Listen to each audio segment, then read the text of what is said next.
How to change Instagram currency. Hello guys, this is Atticus and welcome back to another tutorial video. In today's video, I'll teach you guys how you can change Instagram's currency on your Insta. So let's get started. First things first, open up your Instagram. Make sure that your Insta is updated to the latest version. Now head over to your bottom right corner to your profile. Now tap on the three lines on the top right. After you tap on it, you'll be on your settings and privacy. Scroll down, and after you scroll down, you should find an option that says payment. You can scroll down all the way and there you will find your order and payments. Tap on it, and after you tap on it, you'll be on the payment information section. Right there you will see credit and debit cards.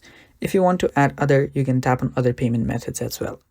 So I'll just tap on credit and debit card, and while going through this process, whenever you add a payment method, you can just choose a currency. So after you tap on add debit or credit and go through with this process, you'll be able to choose a currency, your country and region, and your time zone. After you do that, your currency will get changed. And that's basically it. And that's all for today's video. Thanks for watching. Stay tuned for more, and bye-bye.